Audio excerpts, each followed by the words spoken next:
Hello, my name is Elizabeth Hernandez, and I am the Regional Chief Operating Officer for City Movie Theaters in Florida. On June 12, 2016, a horrible hate crime massacre took place in Orlando, Florida at Pulse nightclub, about 1 mile away from our movie theaters, killing 49 and injuring 53. 9 months into 2018, our nation has already witnessed massive school shootings, out of which 2 has taken place in Florida, with 1 becoming the largest school shooting massacre in the nation, the Parkland High School. This too was within about 2 miles from our theaters.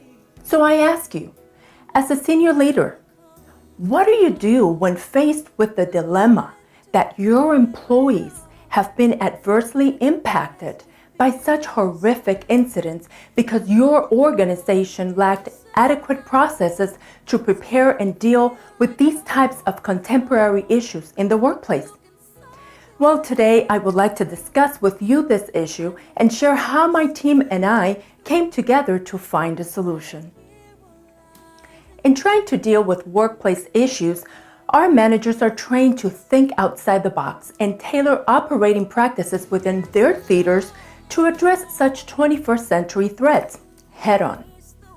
But the lack of adequate security and safety measures in our Florida's theaters debilitated the responsiveness of management during these fatal active shootings, as I mentioned, within close proximity of our theaters. This created a gap between prevention, intervention, and impact. And as a result, employees became vulnerable to being directly and indirectly affected by these tragic events. In time, this adverse impact has surfaced into issues at work, and now managers in Florida are dealing with employees' emotional distress, fear and depression, low morale and disengagement, reduced productivity and sales decline, as well as customer dissatisfaction. As a learning organization that prides itself on valuing and caring for the well-being of our employees and on providing service excellence to our patrons, it is detrimental that we at City Movie Theaters pursue alternatives to remedy the negative impact affecting our employees. Accordingly, as a problem-solving strategy, I assembled a team of leaders to assist me in conducting an internal investigation. We applied methods of problem-solving, critical thinking, and decision-making. This to better understand the issue, to identify gaps in our operating and safety processes, and to recommend best practices of resolution. With this in mind, let's take a look at my proposal outlining the findings and recommendations. My management team and I conducted extensive analysis of qualitative and quantitative data along with literature review.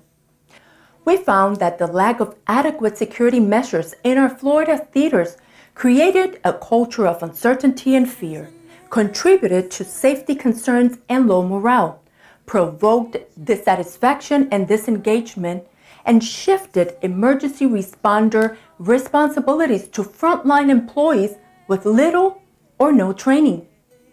Based on our analysis, I am proposing that our managers in Florida immediately establish a task force team to deploy strategic plans and adopt the following recommendations. Recommendation number 1, implement armed guards at entry doors. Use handheld scanning devices at check-in points and install alarm systems and cameras to secure exit doors.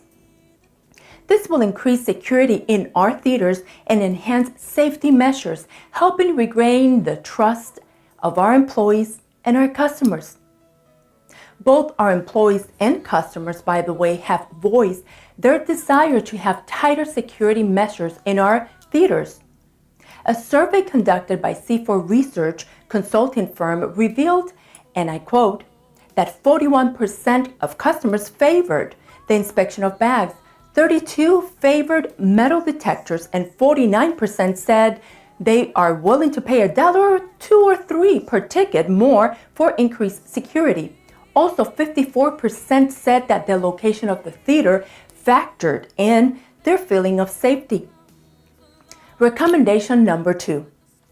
Implement new security policies and training sessions on active shooter training, stop the blood training, run, hide, fight training, and conduct drills and simulations. This will definitely improve responsiveness of staff under threats, while preparing staff to be emergency responders. These measures are strongly supported by the United States Department of Homeland Security. They have facilitated a number of articles and training materials to involve everyone in these types of preparedness initiatives. Recommendation number 3. Enact emotional trauma intervention and crisis communication plan. This will aid in the recovery process of the organization as a whole. Under a fatal shooting attack, every business in close proximity is affected by the loss of lives, lockdown, and evacuation activities. Associate Editor Holly Stowell at Security Management Magazine supports the immediate enactment of such intervention. The expert reveals, and I quote, "The trauma inflicted by an active shooter incident can be enormous. Negative emotions could surface months later." Recommendation number 4. Redesign corporate culture using the 5 disciplines of learning organization. As a learning organization, our satellite theaters must align their culture to the 5 components of this discipline, which are systems thinking, personal mastery, mental models, building shared vision, and team learning. Therefore, theater managers and supervisors will be retrained on these concepts and on leadership skills. As Professors Johnson and Hackman have confirmed, using disciplines of learning organization to change the culture of a company will revitalize the workforce, will align the culture with the company's mission, and will regain employees' trust, motivation, and engagement. Recommendation number 5. Create a rebranding campaign to market new security additions, special customer appreciation offers, and employees' incentive programs. This will reintroduce the brand into the market as a socially responsible entity that responds to external and internal threats to ensure that all actors are protected and valued. This is part of the survival cycle of any corporation. Scholars Tevi and Otubanjo strongly support the use of this survival strategy known as corporate rebranding, describing it as, and I quote, "a continuing process whereby an organization responds to the dynamics in its business environment by changing itself and the identity in order to survive and thrive." Without a doubt, implementing these recommendations will immediately afford our management team the opportunity to prevent security risks for patrons and employees, equip staff to respond in case of emergencies, boost morale, regain trust, re-engineer operations, and help retention of workforce, sustain commitment to customer service, and promote corporate social responsibility. Further research will need to be conducted to determine if these measures can also be adopted by other city movie theaters located around the nation.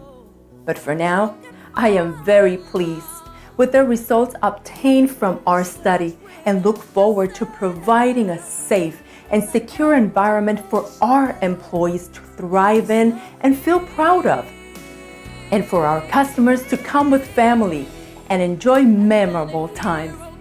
It has been a pleasure. This is Elizabeth Hernandez. Until next time, be blessed.